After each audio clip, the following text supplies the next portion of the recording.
just so you know, I would have said a mean thing no matter what race you are. I hate them all. This is why no one likes you, Valen. You target the race. It's not a good look. He's going to think you're ignorant forever.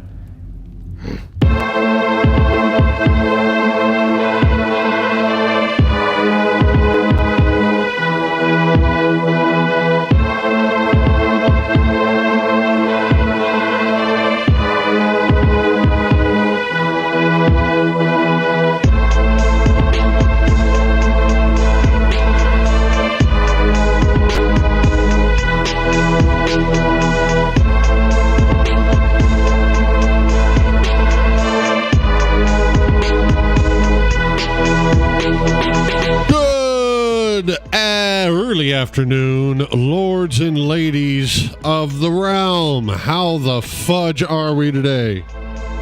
Is it just me, or has it been about a goddamn week since we've dipped our toe into Daggerfall? I'm extremely sorry. I had a bit of a horrifying, debilitating disease going on last week. It wasn't fun for me. It wasn't fun for those around me. And it most certainly would not have been any fun for you, my loyal and loving viewers. I hope that everyone's having a fantastic Mother's Day evening or early afternoon, as I did just correct myself.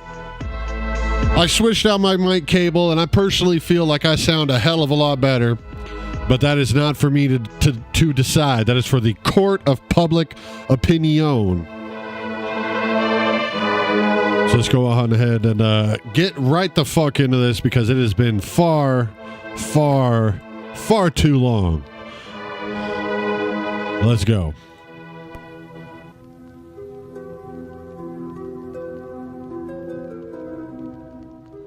We even got new tracks by the man himself.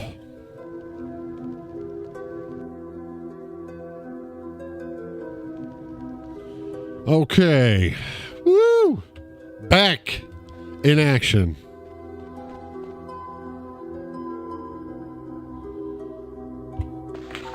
I honestly don't even remember what the fuck we were doing when we quit out last time, so we're going to have to take just a little moment and figure out what we're doing, who we're talking to, so on and so forth.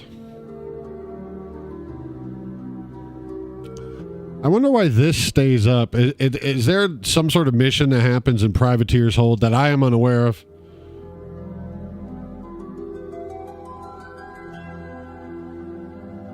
Daggerfall Way, Rest and Sentinel. Where am I right now? Oh, I love it. I love how they don't tell you. I believe I made it up to the throne room before, though.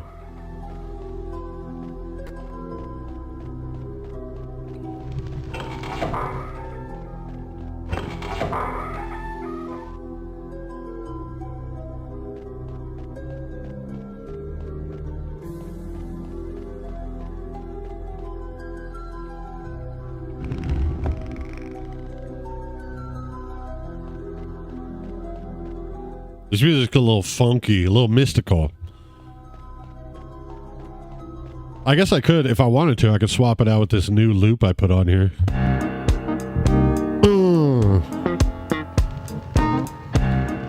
Nah, I'm just joking.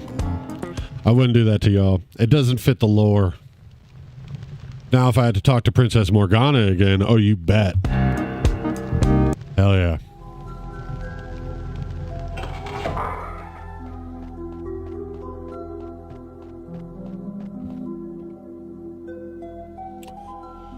You may be aware that I am forming an alliance with Glict. How would you pronounce that? Capital G L-I-C-T-T-E. To cement our friendship, I have agreed to arrange the death of a consistent threat of him, some sort of monster. This foul parasite lives in the decrepit old place called Blarcom's Guard. He has agreed to pay the creature's assassin 562 gold in return. Not too bad, I'm sure you'll agree. So does this sound like a sort of adventure for you, Gorath? Sure. Recognize a good deal when you hear it, eh? I told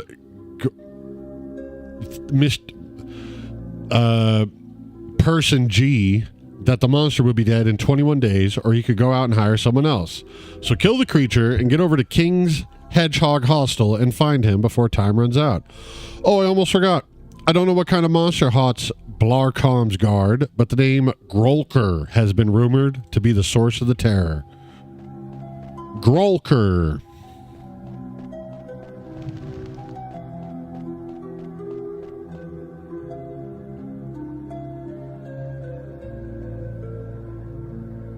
You know, I'm not surprised that there's no one in the chat room. I haven't fucking played this game in damn near a week, and it's the only thing that ever garners any sort of views. It's just fine.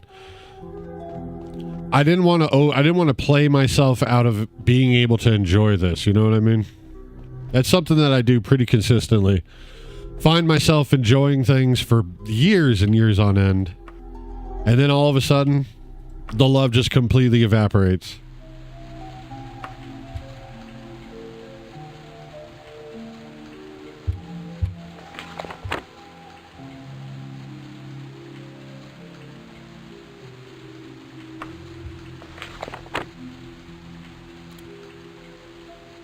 Blarcom's guard.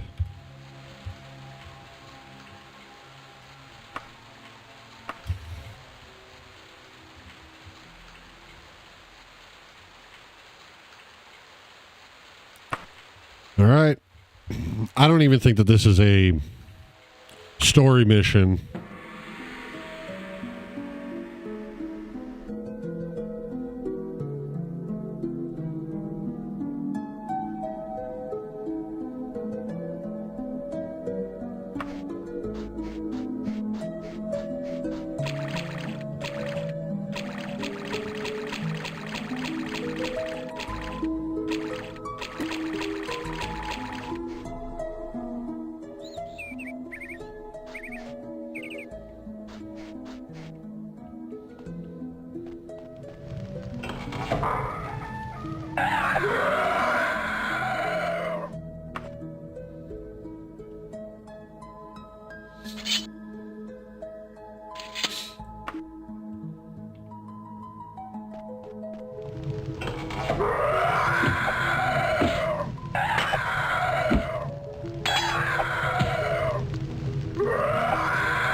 Northern and southern twigs? Are you fucking kidding me, dude? How lucky could you be? So I've decided I'm not fucking around. I'm not looking for items to sell or anything like that. If I find anything super expensive, sure. Like a holy dagger or something like that. But otherwise, nah. We're trying to get through this goddamn story. I can't be playing this game for 3 fucking years, dude.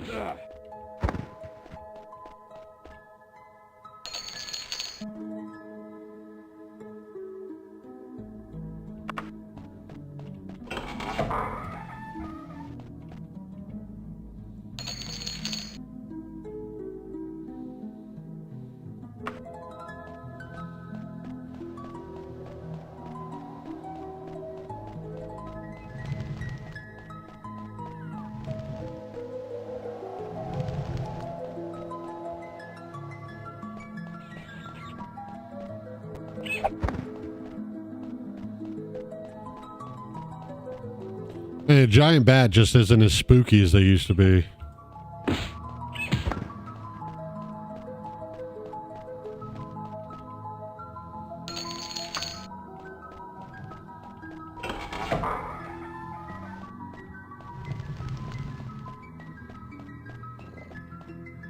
Jesus fucking Christ, dude. This place is ridiculous.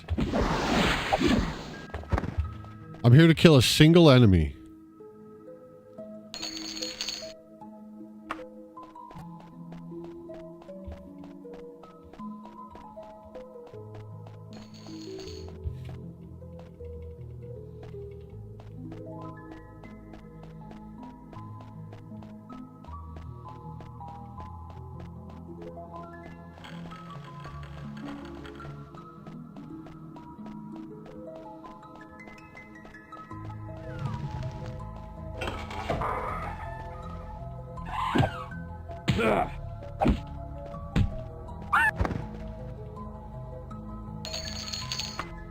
I just gotta keep killing things until I get some sort of indication that I've killed the thing.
I finally slayed him. I'm afraid to look at the log to remind myself of what the fuck that werewolf was called. Because I'm afraid that the... Ah, there we go. The oxygen indicator would continue going down.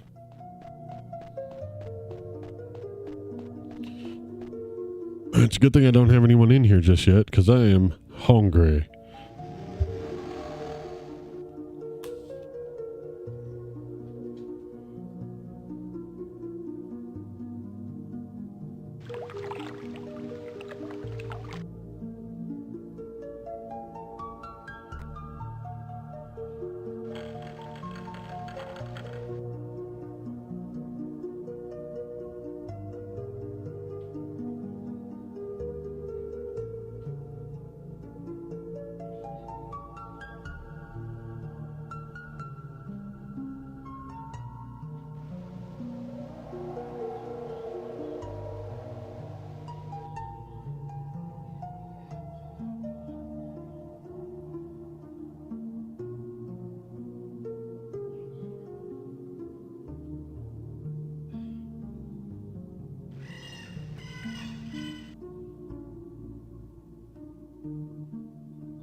All right.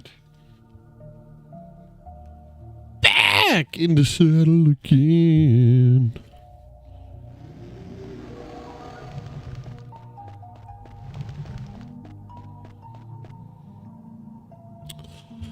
All right, now we're looking to get out of here.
Wow. Stitched into the zombie's decaying flesh, you see the following message. Gorath, it would be an honor to have you visit me in my demesne at your convenience. I have a small matter that you are ideally suited for. As always, my servants will test your mettle. Feel free to dispense with them. They can always be raised again.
Where the fuck is this guy?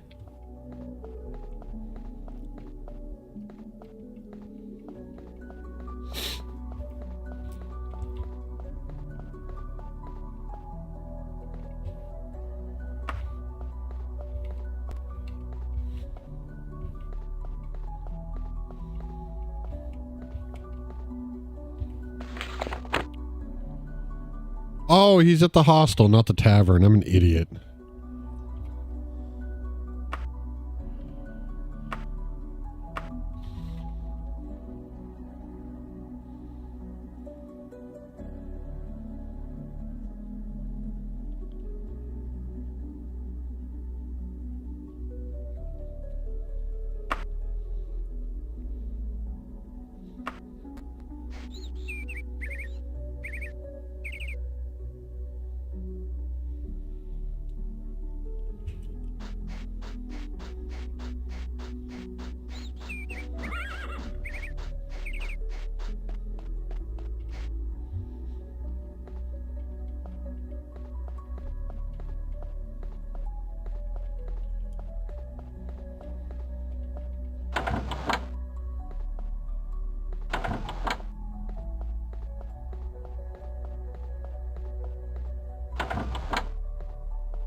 No, I can't see that you're fucking busy, you prick.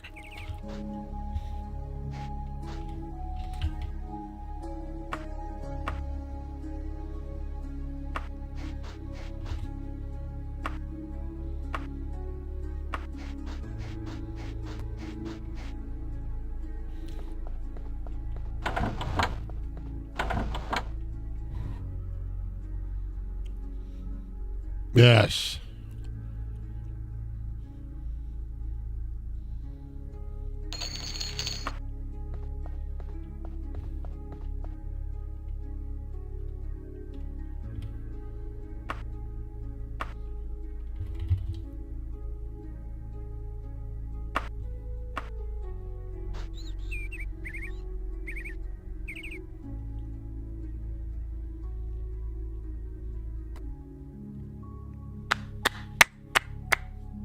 Yo, Blade, what up, man?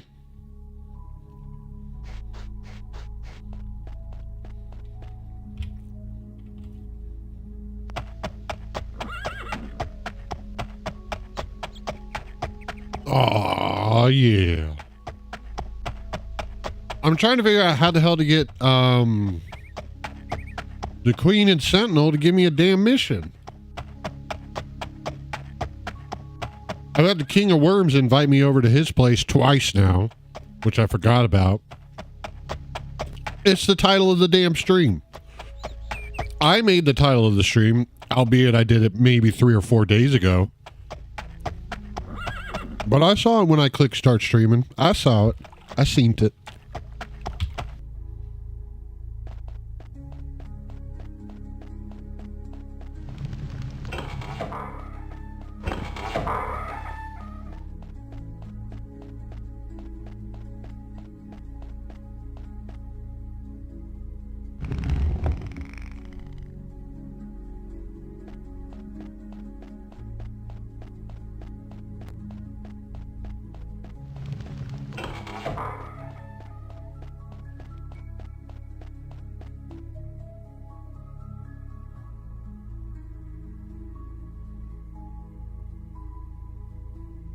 No, I don't want to do it, but I guess I will.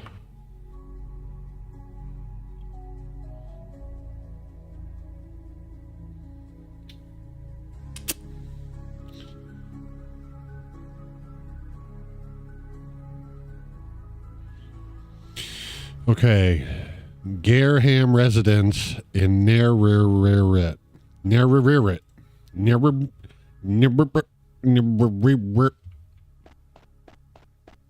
Oh man, I think I missed him. All right.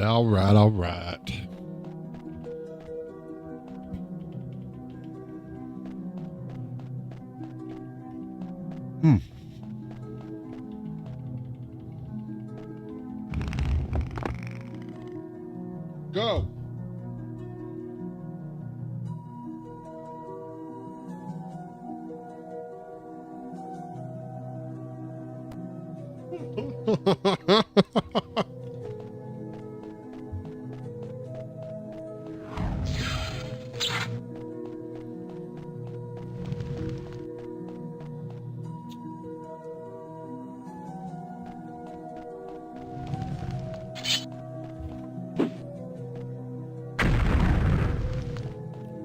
What the fuck? Why are they attacking me?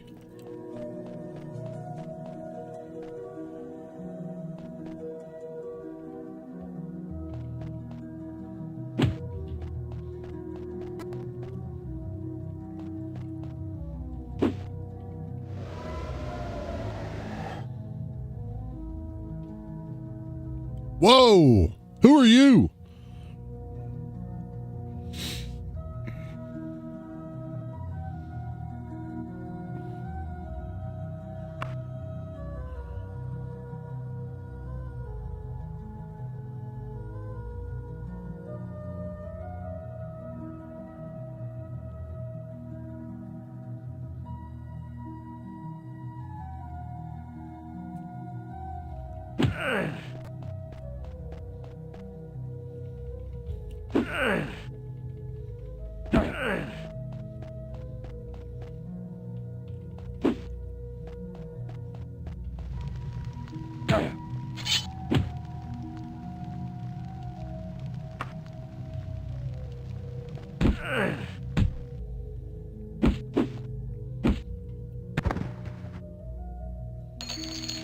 You motherfucker.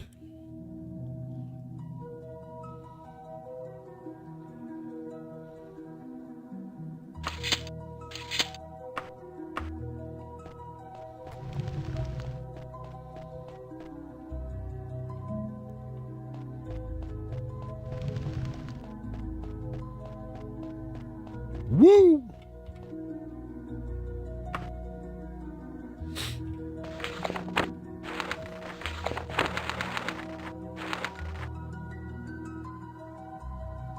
Near it.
Man, is it just me or is this music a little bit too whimsical and mystical and spiritual, lyrical, miracle, individual?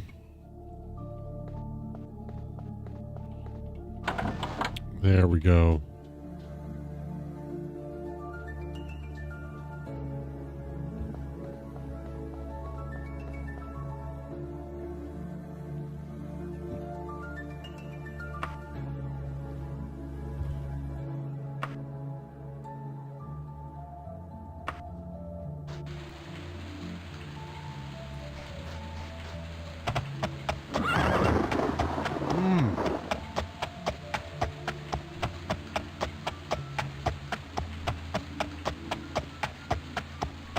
No begging.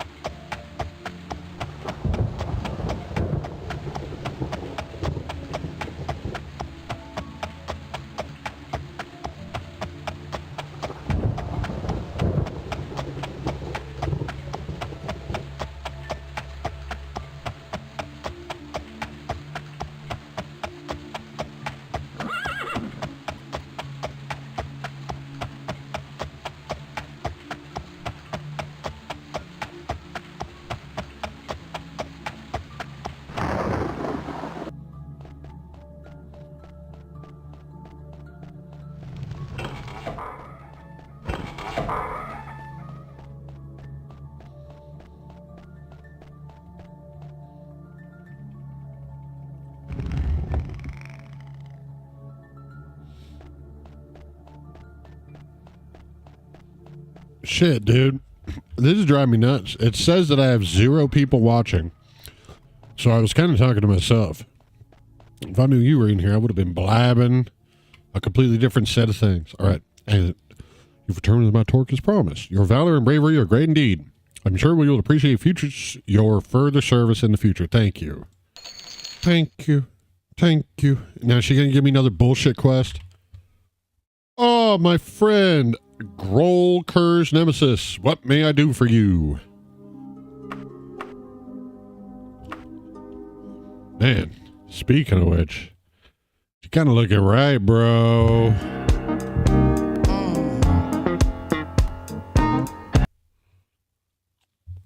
All right.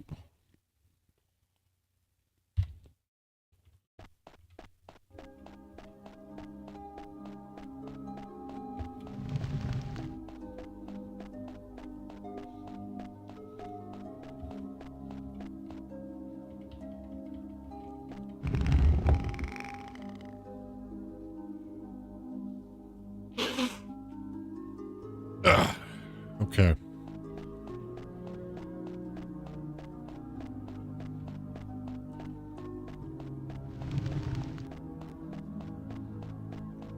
Woo! King of worms. Here we go.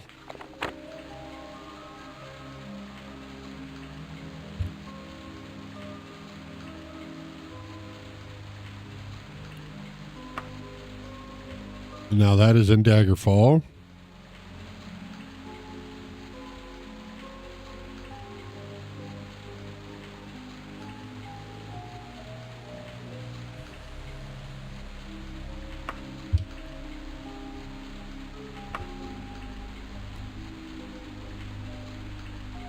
Ooh, that's a lot of places. feel like it might have had the word spider in it or something like that.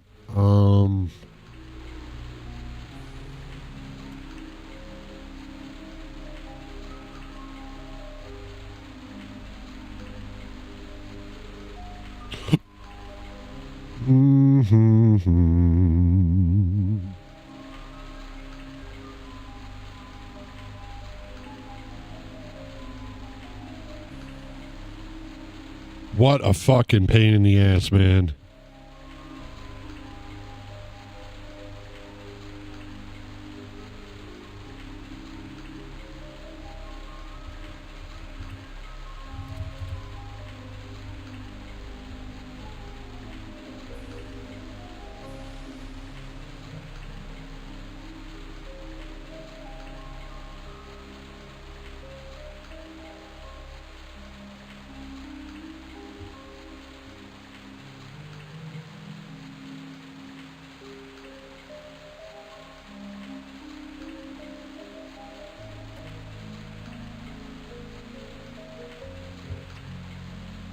Scourge Barrow. Daggentail Mountains.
All right, we're looking for this all to turn into like a cave system, and then we'll know we're headed in the right direction.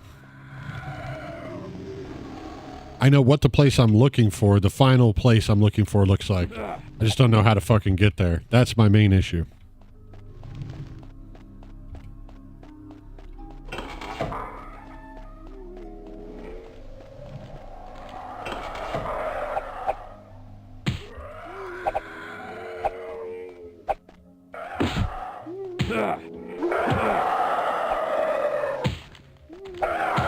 Fuck.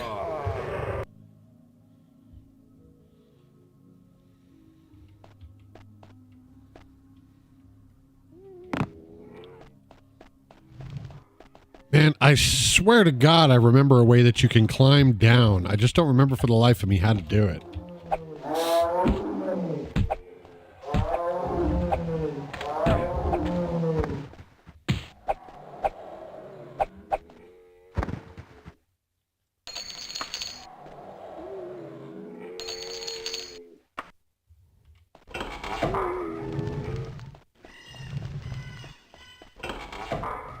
There we go.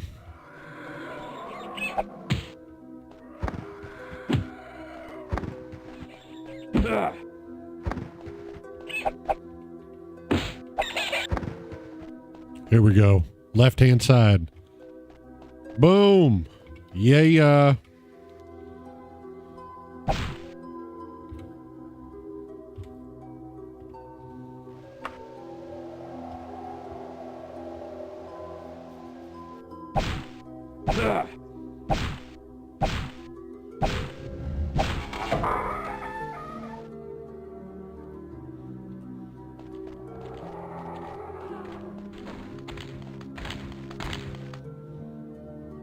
There we go.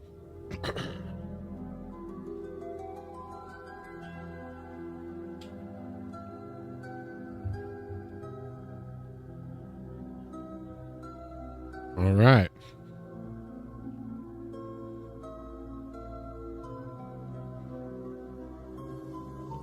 Oh, hell yes, dude. We're doing it. Gorath, I am so glad you answered my letter. I was hoping my messenger was... I hope my messenger was gentle. You have been a loyal servant in the past. Not as loyal as my living dead, but far more versatile. My need involves the lowest depths of Castle Sentinel, and the reward is knowledge that only the dead can provide. Are you willing? Oh, yeah. How amusing. I am looking for the answer to a question. It doesn't exist among the living, but many exist among the dead. But may exist among the dead. I want you to bring me back the ghost of Prince Carolus, the great-grandfather of the late King Cameron of Sentinel. Carolus was a sorcerer of no mean skill. He is now a lich deep in the bowels of the castle. I'm giving you a special scarab. If it is close to him when you destroy his physical body, his soul will be trapped inside the scarab. Bring it back to me, and I will tell you a tale few mortals have heard. That sounds fucking badass. Can I talk to the Underking? Does he have like a sprite?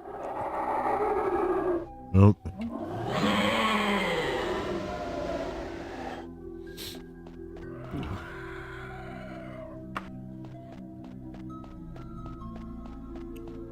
Well, cool.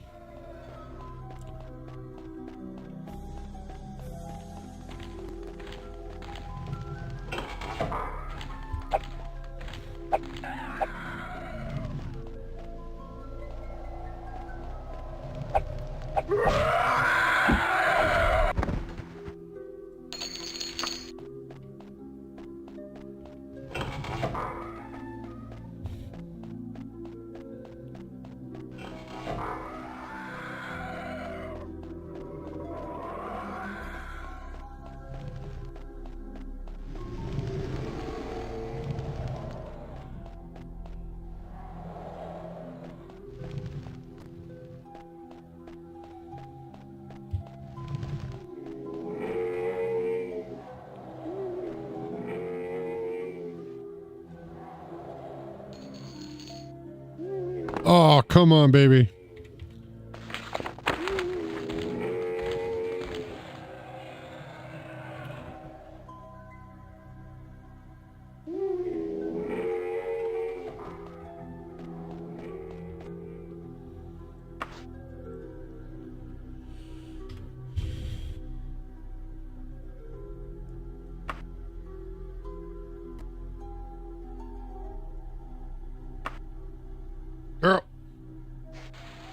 Girl.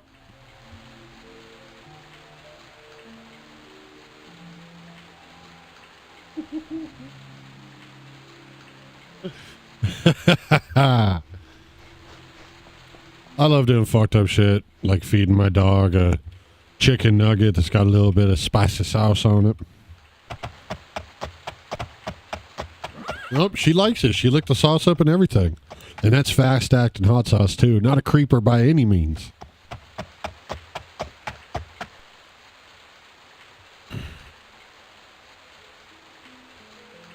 A thin rail of a woman steps forward and hands you a note.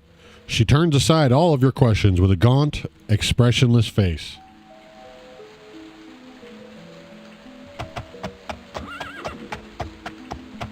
Well.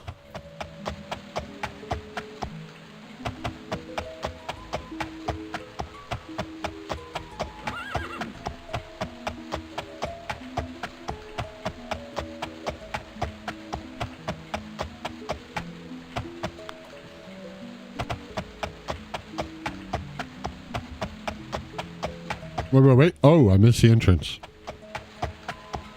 What the fuck? Oh, man, I came at it from the wrong side altogether. Sometimes I wonder if they randomize what part... Oh, my good gravy. Sometimes I wonder if they screw up a little bit. Accidentally send you to the wrong, like, canonically, that is not the entrance of Sentinel that I would have used. That's not the direction towards Sentinel I would have used.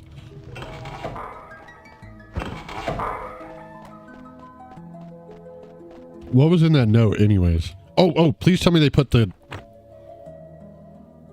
King of Worms. Very nice. All right, let's officially save the game on main quest. And let's pop out that note. See who sent us a note this time. A little love letter. Dear Gorath, if you're interested in learning the truth about Prince Narchum, meet me at the Screaming Sword in Halasku Korom of Sentinel. Nice.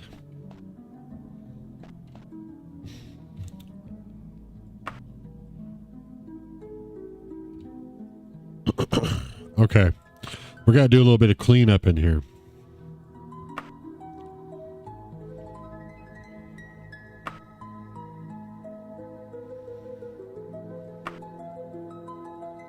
I'm cheating worse than normal. I'm not worrying about any guilds or any bullshit like that anymore. There we go.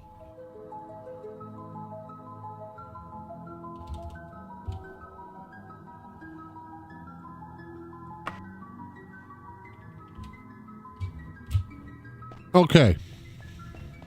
Now we can explore.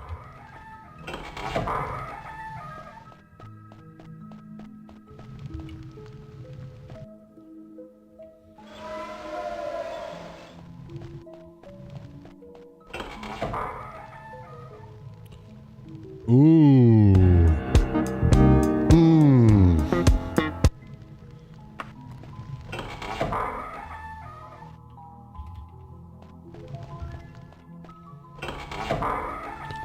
So looking for a little lich down there.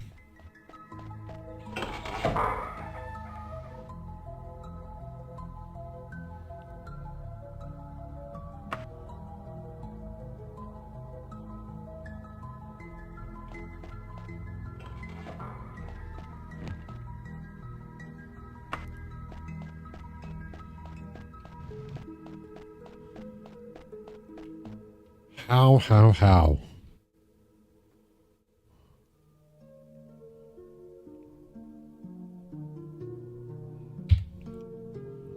Below, far below Castle Sentinel. So why would I go up the stairs?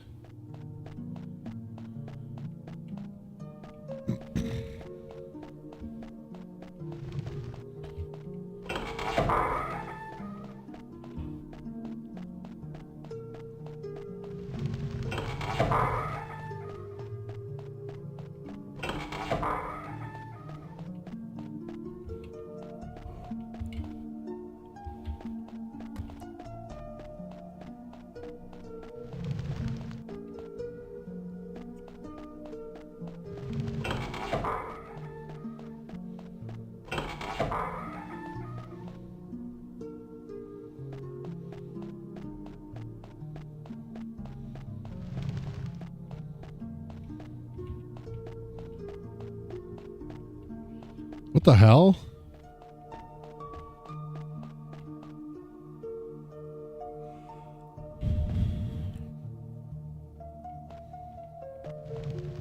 Wait.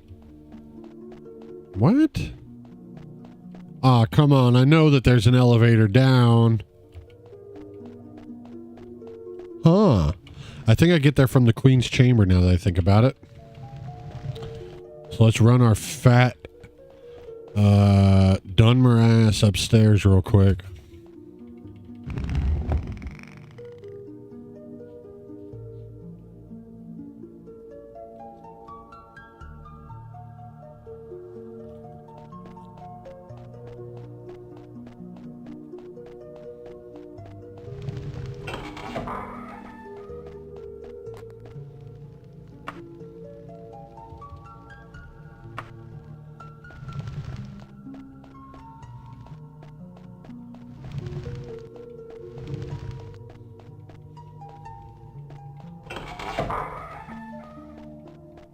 Yep, here we go.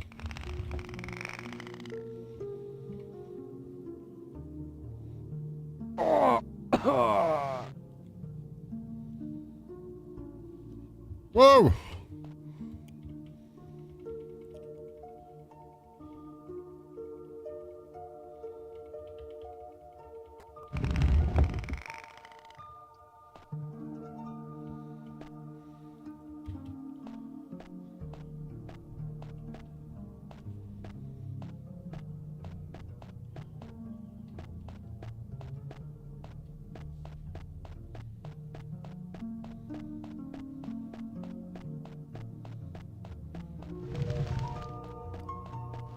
It's a little darker. Getting dark now. Ooh.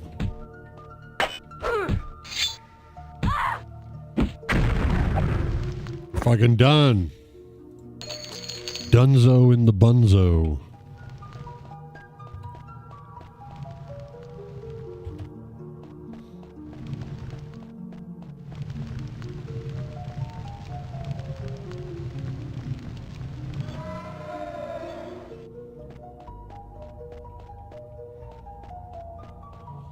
I did go up. I got to figure out how to go all the way down, though.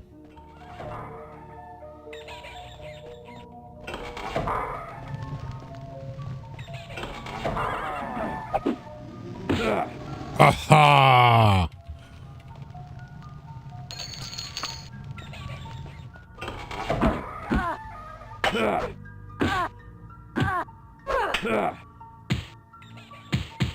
Dead.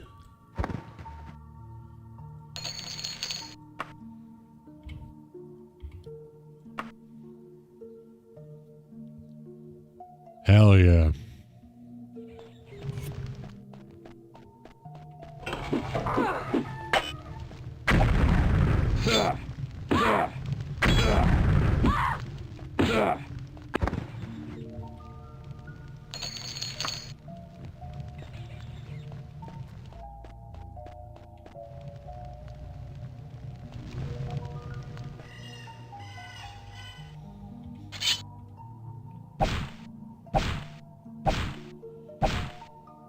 What's behind door number 1?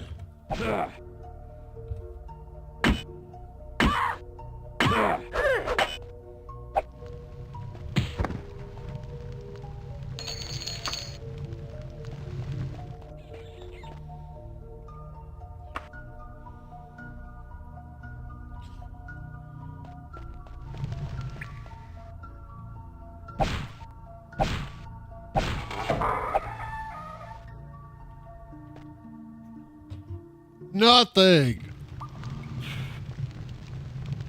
Oh, you fucking assholes. That's just great. What if I used a weapon on that? What if I degraded a weapon down to a nub? Trying to break that fucker open.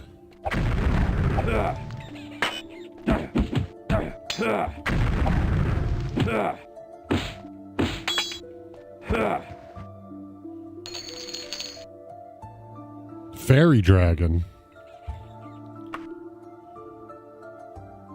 All right, here we go. Here we go. Here we go right now.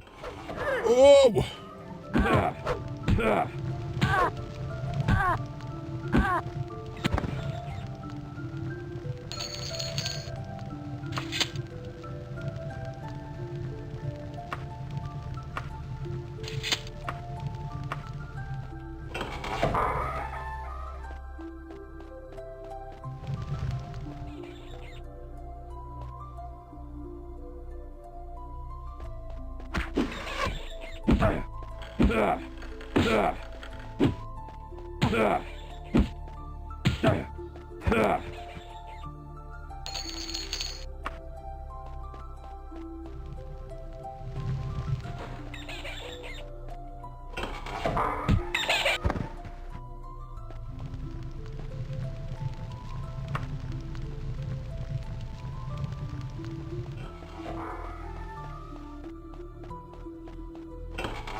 Fuck off.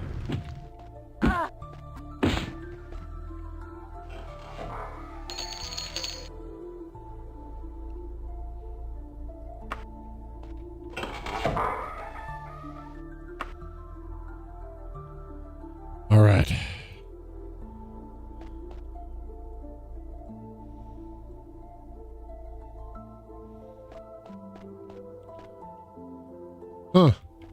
Damn it, my chat room just reset itself. I'm assuming that means something was fucked up.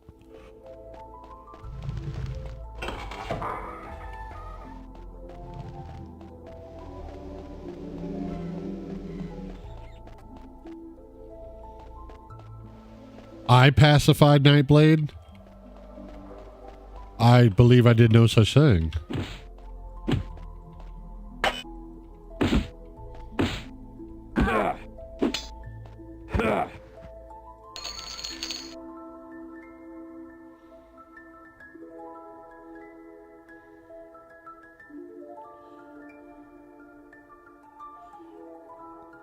Whoa. That tower shield weighs twice as much. Does not add any extra protection. I thought you were pacified, bitch.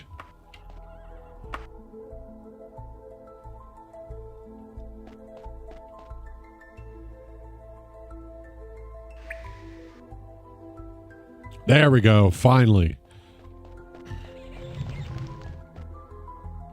Wait, I wasn't supposed to go up. It says, the King of Worms himself said deep below Sentinel Castle. So I am just looking for stairs that help me traverse, that help me descend.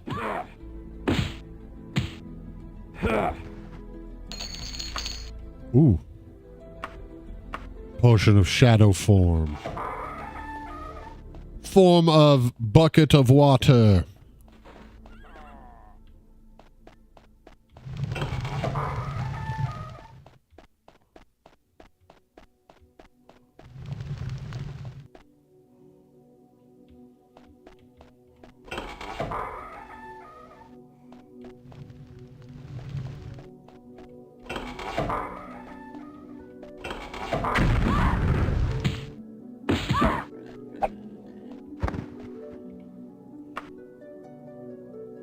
I haven't saved in a while, man.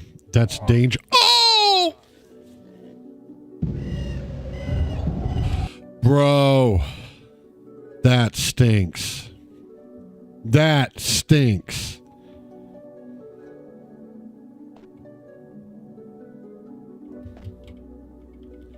Well, at least now I have somewhat of a general idea of where it is I'm going to be going.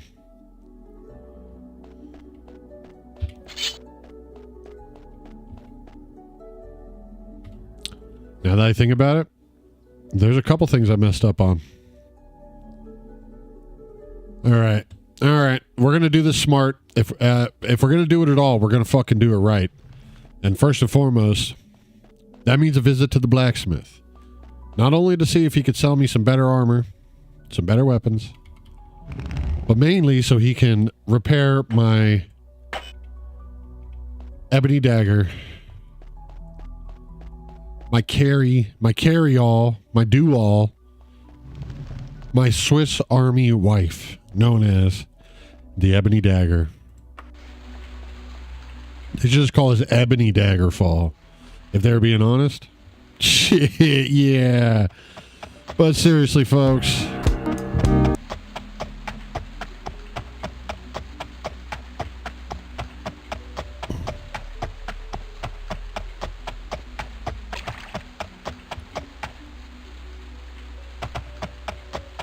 All right, I see a general store. I see an alchemist. This is clearly the area where all the stuff is. If I could find the Fighters Guild, that'd probably be a pretty good move, too. Oh, I did have some cool-ass NPC give me all the directions here.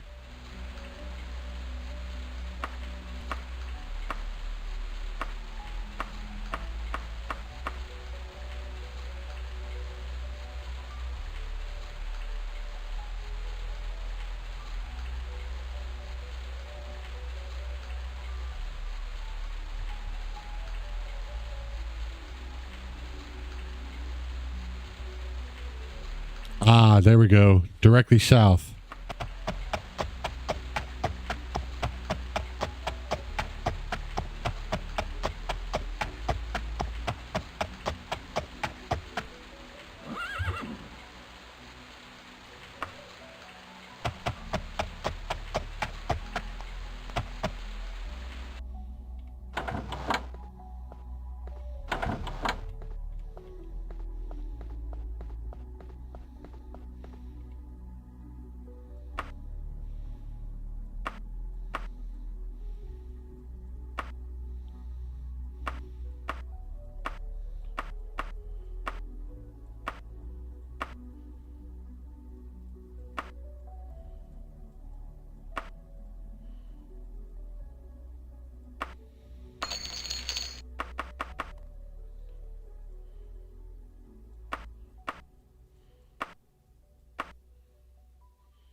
yeah, bro. God damn. God damn.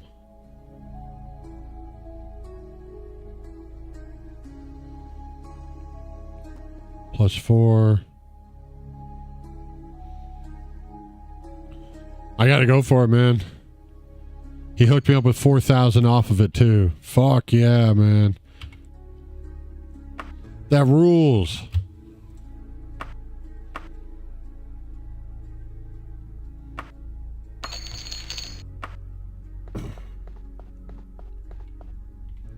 He didn't have any weapons at all.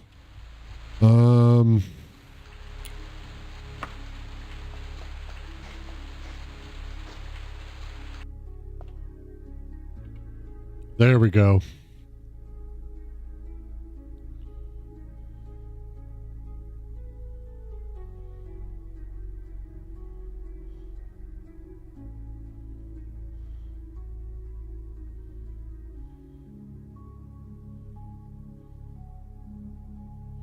Not too much going on in here, unfortunately. This funky ass old man doesn't know what the hell's going on.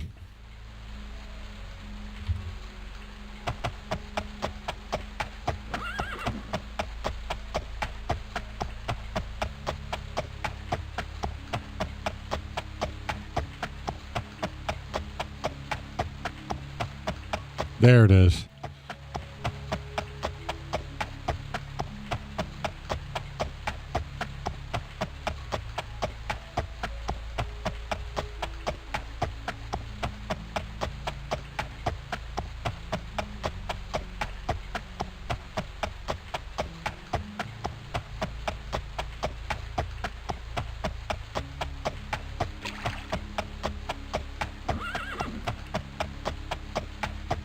All right, folks, 1 hour in. I think that I ran myself a pretty good clip here. I do need to hit myself a visit to the restroom facilities. So once we get to where we're going, with our fully repaired gear, we'll see what's up.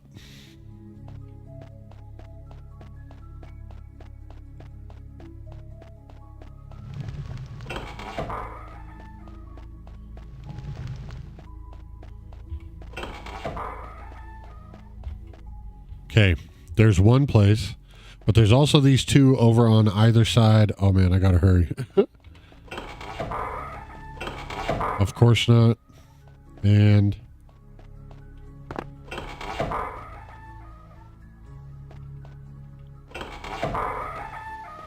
nope.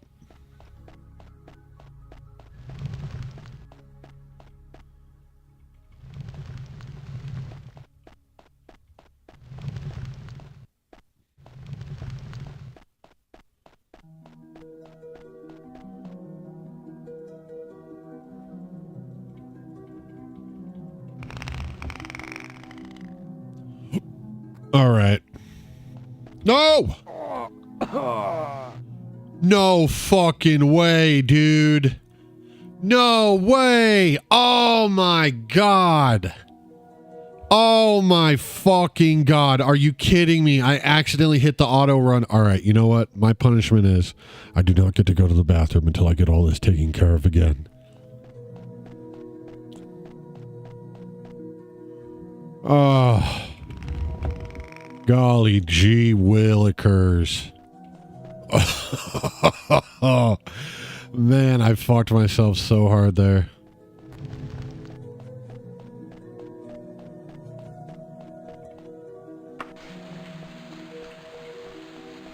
Ah.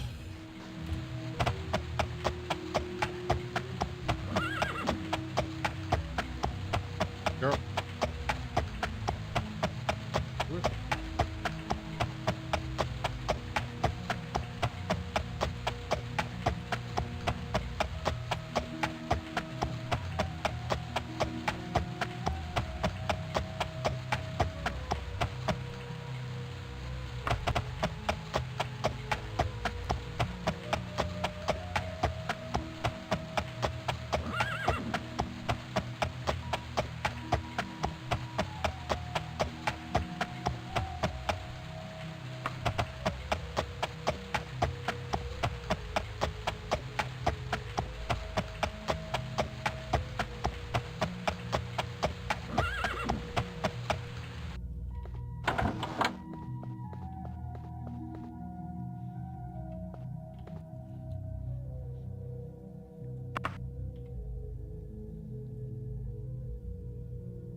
more mithril.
Hey.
Wow.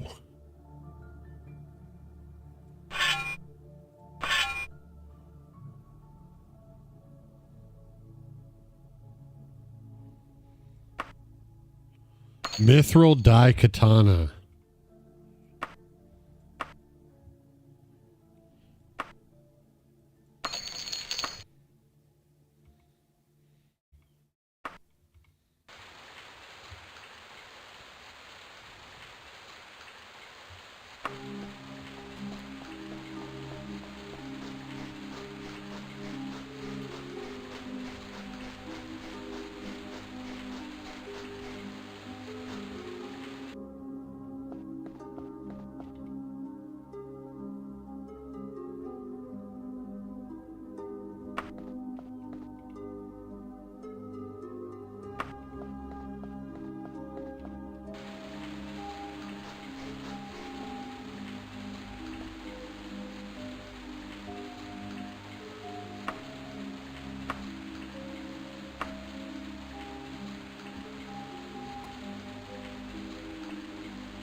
Oh, yeah.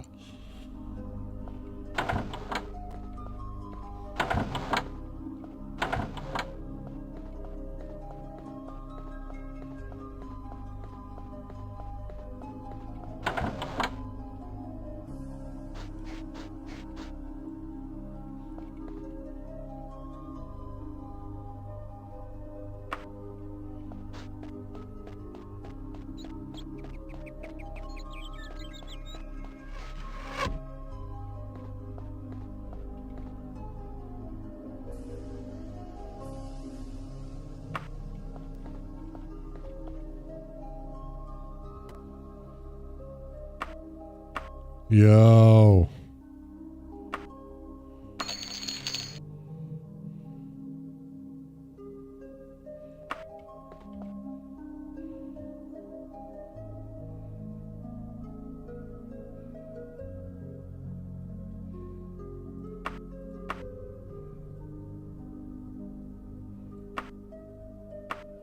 Fuck it. Let's see what it says.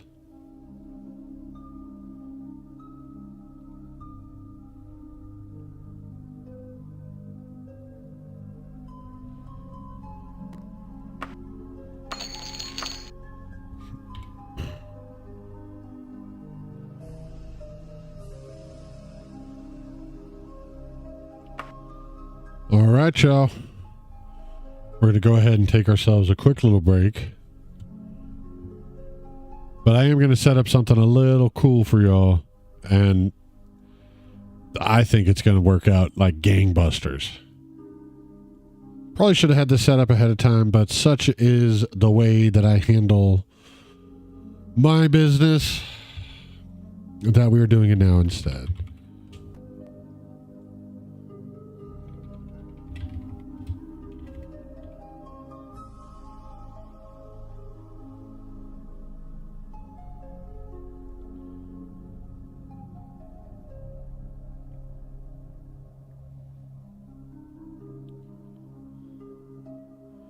All right.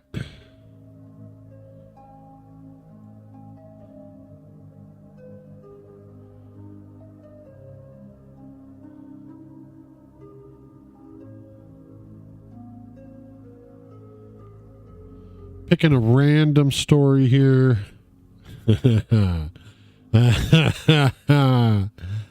All right.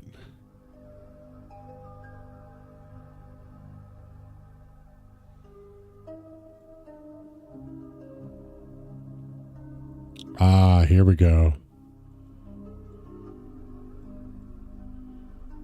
Loading this up. I wonder who's going to retest today.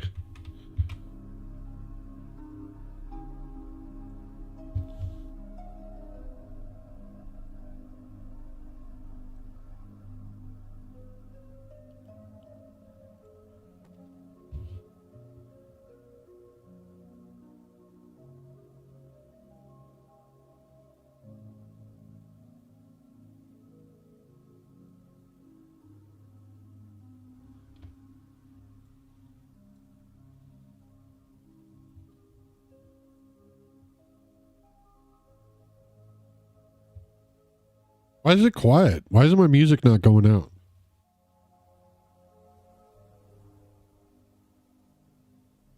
Oh, it's super quiet. I gotta turn that music up.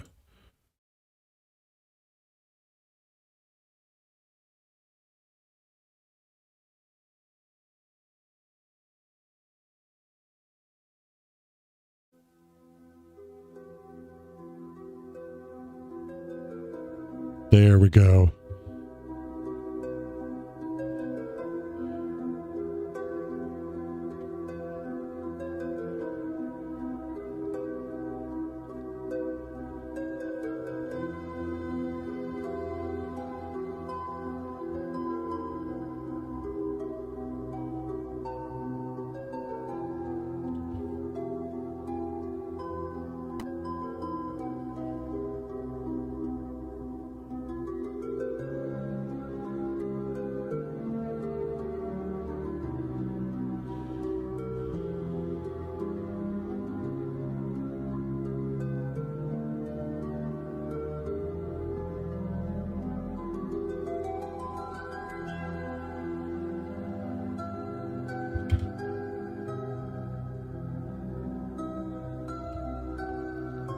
All right, you guys, we will be right back. We're going to listen to a quick story from Daggerfall. It is called Tales of Kieran. And here we go. Tales of Kieran by Vegpithecus. Librarian's note: the recorded tales of Kieran the Bard fall into 3 categories: the woodland cycle, castles and kings, and an unnamed cycle of lusty tales. Some are in the Bard's own hand, while others, mere shadows of the originals, remain only as bedtime tales for children. The structure exemplifies the helical form favored by listeners about the hearth on a long winter's eve. As to whether they describe real events, be allegory, or be mere entertaining fancy, the reader must decide. Kieran was on the road from Wren to Fairtree when he grew weary from the midday sun. His boots were tight and he thought to remove them for a bit in the shade of a nearby oak of bards. This particular oak was venerable and gnarled, with sturdy branches that dipped and swooped, nearly touching the ground in spots. From its shade, Kieran watched the forest creatures playing in the warm sun. But for the rustling of leaves high above, the only sounds were of butterfly wings and birdsong. What a peaceful day, Kieran thought as he watched a butterfly drift by. What a beautiful day! In truth, since bards first told tales, has there ever been a day more peaceful and beautiful than this? He drank from his water skin, and taking his lute from its sack, cleared his throat and began to sing. Oh, the maidens of Wren are passing fair, with breasts like melons and flaxen hair. He had just taken a deep breath to bellow the lusty chorus when a small feminine voice said, "Kind sir!" He leaped to his stockinged feet, his face flaming red. "Who's there?" he cried. The small voice repeated, "Please sir, if you will be so kind." Kieran looked about but saw no person or creature addressing him. "Pray thee," he cried, "show thyself or have cause to fear my dagger. Whether thee be friend or foe, pray thee show thyself now." The small voice replied from above him, "Kind sir, thou hast no cause to fear me, and I am in need of help. Can thou find it in thy heart to aid me?" He looked up and saw naught but a small robin's nest, 3 branches above him. Climbing swiftly, he found a robin with 3 tiny robinlings, their mouths open wide. "Good mother robin," he asked, "can it be thee who addresses me thus?" "Kind sir," she replied, "I have hurt my wing, and it will be at least a day before I might fly. If my children do not eat soon, they will die. Would you be so kind as to bring a fat, juicy meal? Would you find a caterpillar or earthworm or grub for my children?" Now Kieran was kind of heart, and it was not within him to refuse a plea such as this, so off he went into the forest. Searching under some mulberry leaves, he soon found a small green caterpillar. It seemed a perfect meal for young robins. Plucking it from the leaf upon which it fed, he prepared to hurry back to the oak when he heard a tiny voice. He opened his hand and the caterpillar looked up at him with her big brown eyes wide with fear. "Kind sir," she said, "wouldst thou kill me so thoughtlessly?" Kieran scratched his head in puzzlement, and the caterpillar continued, "When thou cooled thy feet beneath the oak, didst thou not find joy in my parents' beauty as they danced before thee in the sun? I too am soon to change. Wouldst thou deny thy successors the joy of my dancing? And if I do not live to have children, how will thine own children find such joy? Please, sir, would not an earthworm serve the needs of the robinlings just as well?" Kieran looked into the eyes of the caterpillar and knew that he could not feed her to the robins. Carefully, he placed her beneath her mulberry bush and continued his search. Near a rushing brook, Kieran found a flat stone that, when moved, revealed a juicy earthworm enjoying the cool, moist earth. "Aha," he thought. "As nice as the caterpillar may have been, this truly seems a more fitting meal for young robins." He had no sooner plucked the earthworm from its cool abode when he heard a voice so faint he might have imagined it. "Kind sir," he thought he heard, and Kieran looked in his hand. The worm continued, "I am but a lowly creature, it's true, but might I plead such case that I have?" Kieran rolled his eyes skyward as the worm sat up and seized its chance. "I am not a low-born worm like others you might find. No, I am a prince among earthworms. I come from an ancient lineage. My ancestors burrowed the earth when fires belched from black pits throughout these lands. I command millions like myself. Were it not for my loyal followers, you, good sir, would be up to your neck in leaves, tree trunks, and moldy carcasses. I'll make a bargain with you. If you release me and choose instead a pathetic grub for the robinlings, I will dispatch an entire clan of earthworms to keep your 4-yard clean and sweet-smelling for as long as ye shall live." The earthworm looked hopefully at Kieran. "Good sir, what say ye?" Kieran was beginning to lose his patience, but seeing the value of the earthworm's offer, decided that a grub would indeed make a tasty morsel for the young robins. He returned the earthworm to its moist haven and carefully replaced the flat stone above it. And true to his desire, a short while later, in a forest glade, beneath a wide slab of discarded bark, Kieran chanced upon that which he sought, a fat white grub that would grow the robinlings into beautiful songsters. He plucked it from its hiding place and set forth. It was a beautiful day indeed. Nearby in stately Trowbridge, King Caledon did live with his lovely daughter Ainley. The princess was the apple of the old man's eye and the crown jewel of his small kingdom. He looked upon her with the blind pride of a doting father, and she, for her part, did not but bask and flourish in his bounty.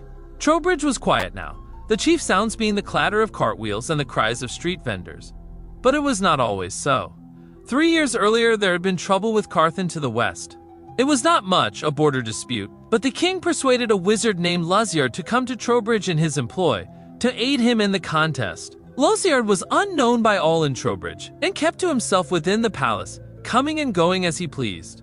When Trowbridge prevailed, with almost no loss of life, there was joyous celebration for days and weeks thereafter. Time passed, yet Luziard remained. The king, not wanting to seem ungrateful, said nothing, but became increasingly discomforted with the wizard's presence and wished for his departure. On Ainley's 20th birthday, King Caledon called for a celebration and holiday through all his land. Unknown to his subjects, he intended to proclaim his retirement and the transference of his crown to his beautiful daughter. Out of politeness, and nothing more, he invited the wizard Luziard to aid him in devising a proper speech. Luziard was furious. He paced his chamber, his black brows knitted with intensity that would have soured any cow's milk. "Why," he cried aloud, "am I treated so unjustly by the old buffoon? Were it not for my skills, the border contest, mayhaps even the kingdom itself might have been lost. I deserve more. I deserve the crown. To give it to that primping, simpering daughter of his, who thinks not of more than her own whim, is a slap more stinging than that of gauntlet. I will have justice. I will demonstrate amply for all to see, wherein lies true power." Thereupon Luziard made his preparations. Princess Ainley's birthday came on a summer morning. Everyone within the city and from the farms without gathered to the palace for the festival. Banners waved from every rooftop. Fiddlers fiddled and dancers danced. Bakers baked wonderful sweets for the occasion. It was a day long to be remembered. At noon precisely, King Caledon and Princess Ainley emerged onto the main balcony to the cheers of the kingdom. "Good citizens of Trowbridge," called the king, "we are but a tiny kingdom, but we prosper, do we not?" Loud hails erupted from the crowd below. Encouraged, Caledon continued, "But now I am an old man. The day has arrived when younger blood can better attend to the needs and events of the kingdom. My subjects, my loyal subjects and friends, it is with honor and pride and the greatest of expectations that I transfer my kingdom and my crown to my loving daughter. To one and all I give you Ainley." As cheers filled the air, Caledon made a grand sweeping gesture with his arm, intending to make the presentation as spectacular as the pride that filled him. His robe went swoosh and his hand pointed to nobody.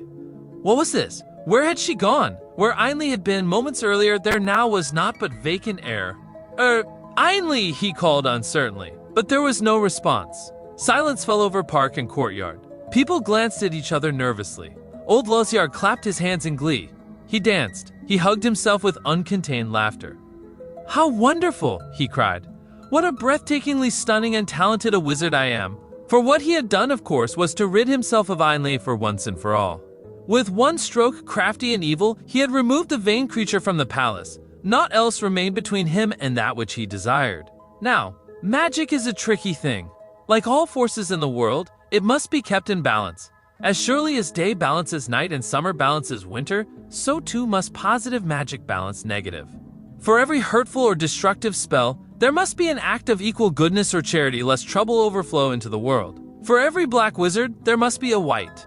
For every spell of combat destruction, there must be healing. Know ye this, if all who practice magic cast not but healing or protective spells, dark, horrible forces would build up until chaos and ruin would burst forth and rain our doom down upon us. Thus may spells of healing be broken by harm, and the worst of spells be broken by charity. Knowing this, Luziard planned well his act of vengeance. To permanently rid himself of Ainley, he must devise a spell so cunning that no act of kindness would ever break it. He was pulling lice out of his long beard, late one evening, when he burst into laughter. He would make her into something disgusting. "I will make her into a frog." He laughed, then frowned. No, that had been done. People might expect it and go around like mindless idiots seeking frogs, hoping to earn a king's ransom. And then a brilliant plan occurred to him. "I will make her into a bug, an insect, a worm." He almost choked on his wine. Oh, how perfect! I will make her into something so truly loathsome that she will spend the rest of her little bug life in terror of being squashed by the first person who sees her. He squealed and his rings jangled and his fat jiggled and he snorted wine out his nose in laughter. Oh, how absolutely delicious! And that's exactly what he did! While King Caladan and his subjects scratched their heads in puzzlement, nobody saw a small fat white tree grub plop to the cobblestones beneath the main balcony and immediately curl up, glistening and quivering. Ainley was terrified. What had happened? Well, she had seen enough of Lozyard's magic to know what had happened. But why? Why would he do this to her? She didn't have long to ponder the question. A huge black hound, hundreds of times her size, ran to the cobblestone where she lay, and almost gobbled her with one slurp of his tongue. From somewhere she found the wherewithal to roll out of his way and into the crevice between the stones. His huge slurpy tongue followed her, drooling and panting great hurricanes of hot, awful breath down at her. But just as the tongue was about to lick her into the waiting stomach, the hound's owner yanked his massive chain and pulled the beast toward home. It is true that Ainley, in her life as a human, was self-indulgent and not inclined to effort or resource, but that was merely because she had no need of either. In the following days, she had cause to discover plenty of both within her. After the incident with the hound, she knew she must go far away from people and dogs. And she knew what kinds of creatures dined on grubs too. She slept out of sight under leaves, in places where grubs would not likely be sought. Even so, Ainley's days were filled with terror and adventure. There were circling hawks by day and owls by night. A bear tearing at a rotting tree trunk gobbled grubs indistinguishable from Ainley by the hundreds, as she watched in horror from behind a nearby rock. The smallest stream was now an enormous gushing torrent to be crossed in a nutshell under the greatest of peril. Ainley passed these tests along with many others, and she passed them well. It was on her 10th such day that a clumsy boot kicked aside the piece of bark under which she had sought shelter from the sun. Blinded by the sudden light, she heard an exclamation from high above. Then, before she could react, 2 fingers dropped from the sky and plucked her up and deposited her firmly inside a huge fist. 10 days ago, Ainley would have been paralyzed with terror. But that was 10 days ago. Her mind raced. Who is this clumsy idiot anyway? She thought. And what on earth does he want with a tree grub? At least he didn't squash me on the spot. That's encouraging, isn't it? So he must be here to rescue me. She wriggled and squirmed in his fist until she could see his face high above her, between 2 of his fingers. Ugh, a beard. If I'm going to be rescued, why can't it be by a fine young prince? But it then occurred to her that she was speaking from old habit. I wonder how many of those foppish boys could have survived these past 10 days. She laughed, thinking of them. Not many, I bet. Those who wouldn't have curled up and died immediately would by now be whimpering and crying for their mothers. She looked at Kieran again. Well, maybe he would look better if I wasn't looking straight up his nostrils. Ouch! Why isn't he more careful with me? And then it occurred to Ainley that, if this oaf were truly rescuing her, he probably would have said something to her. Uh-oh. Ainley's heart raced and she started wriggling furiously, imagining the worst of all possible deaths. He must be going fishing. Ainley couldn't do much in her current state, but she could spit. And spit she did, in quantities unimaginable for so small a grub. She spit and spit and spit until her tiny grub mouth was too dry to spit another drop. She felt Kieran's hand squirming and thought, it's working. Kieran was fair disgusted. 'Twas bad enough that he had to touch the slimy thing, but now it was oozing something and becoming truly revolting. Finally, just before he reached the robin's oak, he could take it no longer. He stopped and examined the creature in his hand. White and plump and glistening, it was in truth a repellent creature. Yet the poor thing was obviously terrified. It gazed up at him with what he imagined to be minuscule grub eyes, pleading. Kieran thought of the caterpillar and the earthworm, and his heart gave in. Heaving a great resigned sigh, he found a nice clean root and placed the grub upon it. And thus was Lozyard's spell broken. None could have been more astonished than Ainley when she unexpectedly grew to her former size. Except, perhaps for Kieran, who nearly died of fright. He was no more than catching his breath when Ainley regained her wits. Raising her index finger, warning Kieran not to say even one word, Ainley snatched Kieran's coat to cover herself. Then, with fire in her eyes and as much dignity as she could muster, she was off to Trowbridge, leaving Kieran to stare, open-mouthed, at her departing figure. Ainley knew she could not simply enter the city and confront Lozyard. The moment he saw her, he would but cast another enchantment upon her. So, disguising herself as a shepherd, she found an abandoned house on the moors and began to make her plans. What happened next is a tale worth hearing, but it is a tale for another evening. Indeed, it is a tale to be told over many an evening and many a good pot of ale. And what of the baby robins? Having no alternative, Kieran climbed the tree and took from his pack his last piece of fatty mutton. Tearing it into small shreds, he gave it to the grateful mother robin, who fed it to her family. Upon returning to the ground, Kieran looked first toward Fairtree, his former destination, then grinning set off after the most surprising young lady, for whom he now had many questions. Who knows? He called back to the robins, "It may be fate, and besides, I need my coat." He was heard, late that evening far down the road, singing, "Oh, the maidens of Trowbridge are passing fair, with breasts like melons and flaxen hair." Oh man, perfect timing. I just got back. That's got to be one of my favorite tales so far. Very cute, very cute.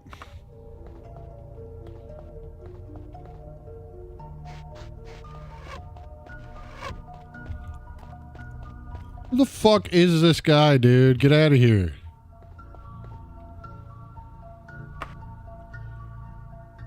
All right now.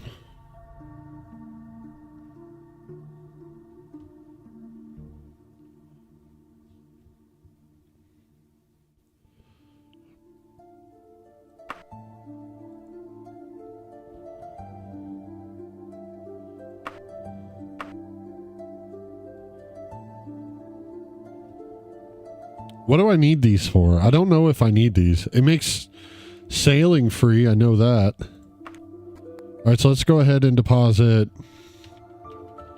15,000 gold. There we go. Now, hopefully I don't have to come back here to Sentinel because this is one of my least favorite places to be.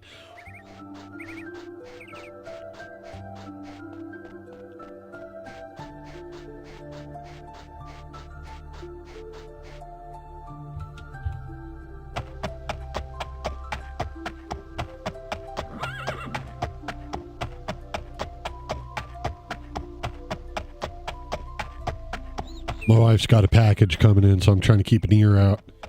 And it's fucking awesome, too. She's getting herself a body pillow. That way we don't have to keep fighting over the same one that we have. We both got pains. We need our body pillows.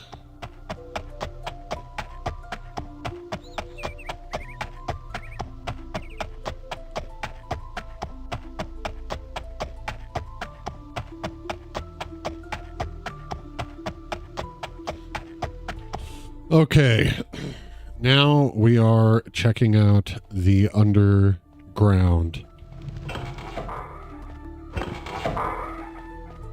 of the Castle of Sentinel, far below the Castle of Sentinel.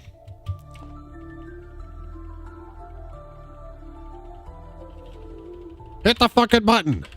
God, this is one of the most pain in the ass things in the whole game.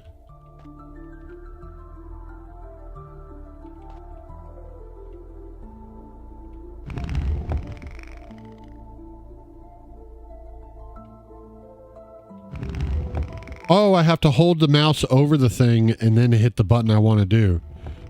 Oh, let me test this. Okay, all right. Jesus Christ. Thank you. Thank you, Lord. Now I know how to do this.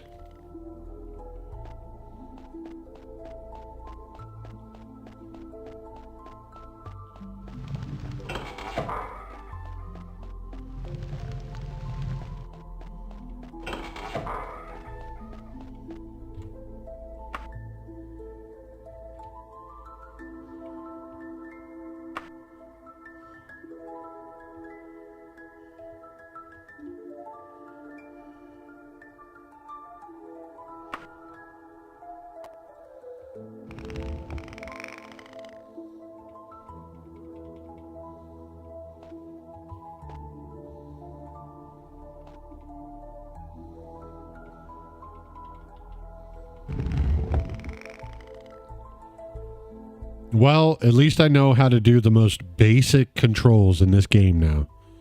Thank goodness for that. All right, it's going to get dark. We're going to turn on the lamp. We're going to rub the lamp.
Bro.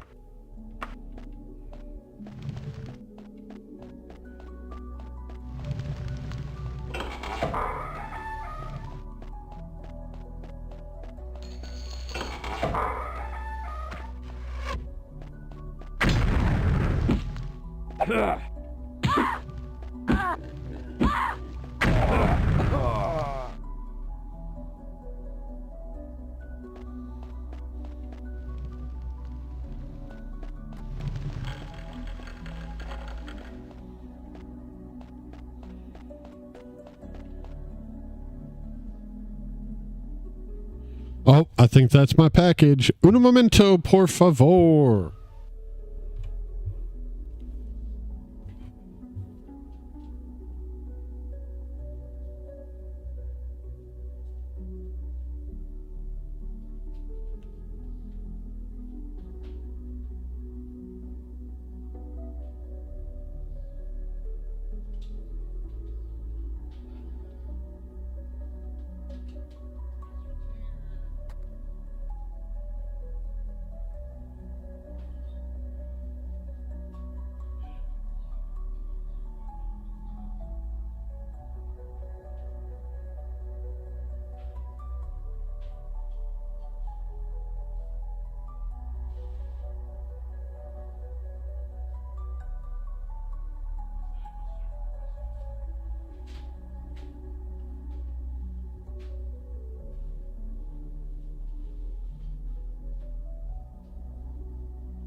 Firmness. Hard. Power.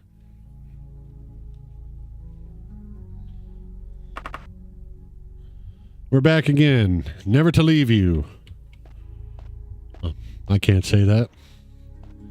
I don't know. I don't know what around the corner holds.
There he is.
This is interesting.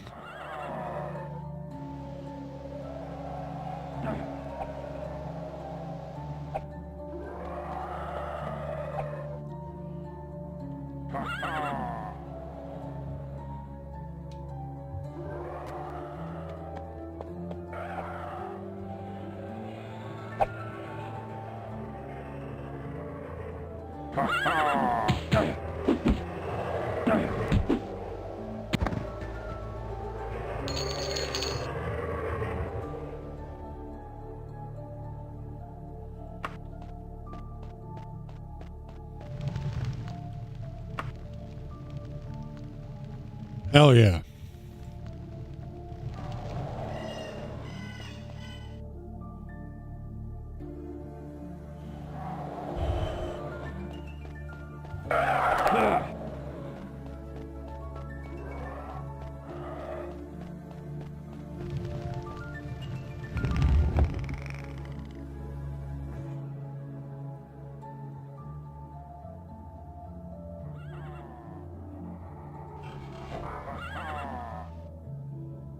Man. All right, I got a couple other doors to check.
Oh, cool.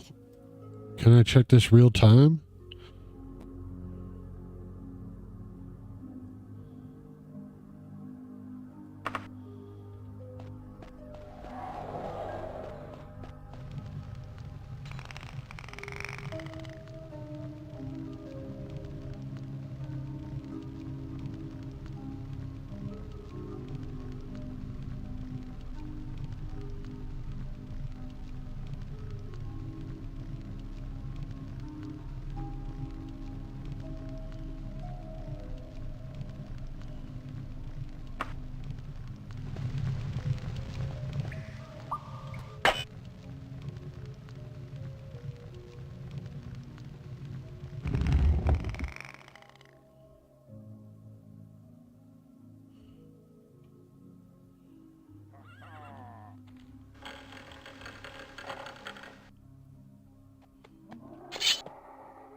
Motherfucker.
God damn it.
Motherfucker, I am so done with this area.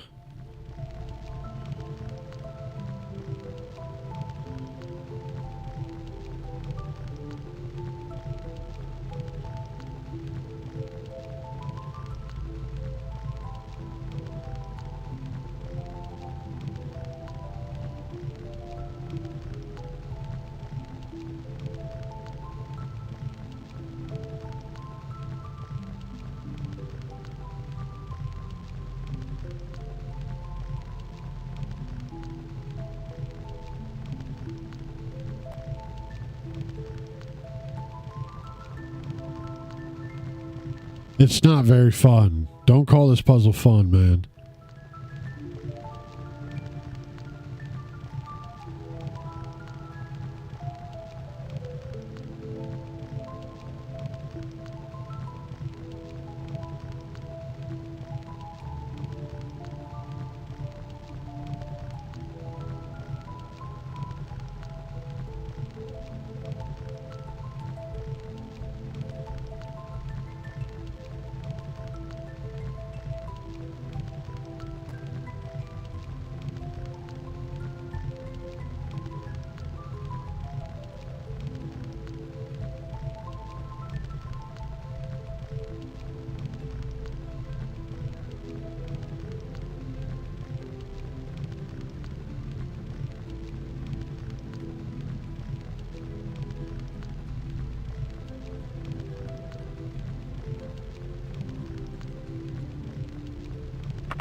Fuck.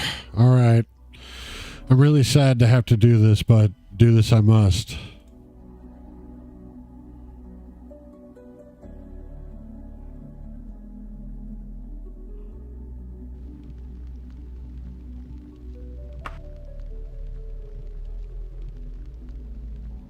Nope, that's too far back.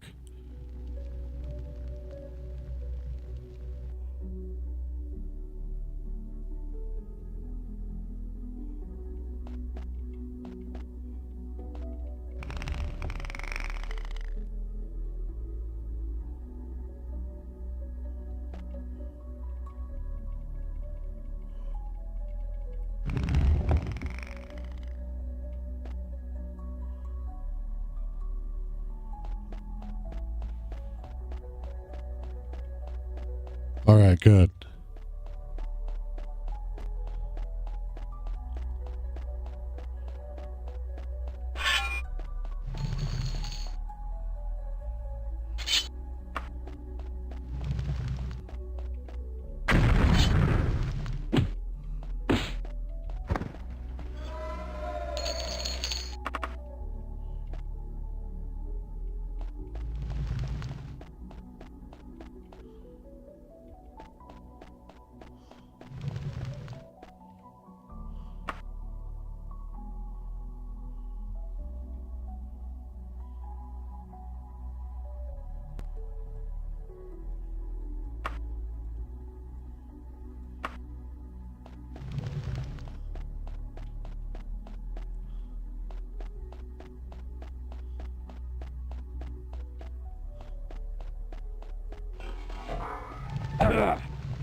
All right, now is the time of my undoing.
Woo, that was close.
I'm not even hitting the dude.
Oh!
What?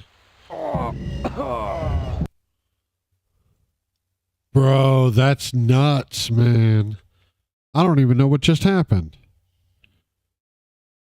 God damn it.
right, we have made it to the end of tonight's presentation. In all reality, I must find myself something to munch on. It's getting close to dinner time. Plus, when your wife sleeps for quite this amount of time, you know she's going to be mad if you don't wake her up. All right, everyone. I hope we have a good night, and I'll see you around. Peace. And don't worry, I'm remembering to save. Night-night.